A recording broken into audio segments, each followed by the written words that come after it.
When I define access, the first thing that comes to my mind is providing quality educational choices to parents in our district.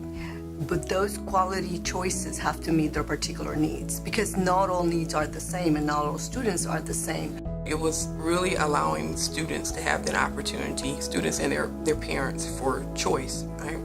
And so that parents should have access to quality educational programs. That was what I felt when I was in the district, and that's still what I hold on to now. When I think of authorizing and access to public education, I'm thinking of protected classes.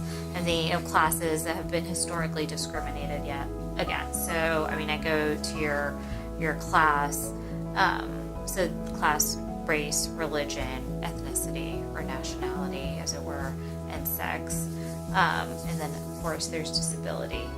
My team monitors access in terms of, are all students welcome into a school? Are there any intentional or unintentional barriers that a school has set up that might prevent a family from even applying or enrolling in the first place? And making sure if there are those barriers, it's been communicated to the school and the problem is fixed. Once the student is already in the school, one thing our office and my team in particular focuses on are you doing all that you can to keep those students? And is there any particular group of students that is exiting more than another group of students? To me, access means ensuring that it's not a matter sort of your parents' place in the world, it's not a matter of your socioeconomically or otherwise. To me, access and opportunity are sort of two sides of the same cloth. Quality has to matter here too, right? We shouldn't discuss access in the absence of talking about quality. And with creating access to poor performing schools, it's not creating opportunity. It's not just about enrolling students, but it's ensuring that the programs are in place to allow them to succeed. Recognizing that not all students are necessarily going to have the same exact outcomes, but that they have the same opportunity to achieve their desired outcomes. So when I hear access, it's always access and equity. So how are we providing opportunities to all? How are charter schools acting as pure public schools that they're supposed to be? My hope comes from the fact that I know children are hungry to learn.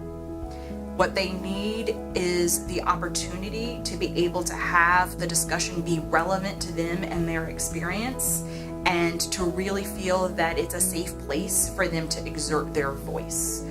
So that too is an access issue when it comes to, are children being empowered to use their voice in schools, or do they feel shut down when they're in a school? Resources really are crucial to access. When you look at what the lack of resources means for education, it can mean the world's next great violinist never gets to touch a violin and discover that talent. It means the world's next potential Picasso doesn't ever get a chance to have an art class to discover that talent. And so when you think of, the focus really is on producing kids who can read, write, add, subtract. And that's important, but for a society to operate and to be fully imagined, realized, kids have to have exposure to the things that will make them complete people. And that's what we lose when there aren't enough resources.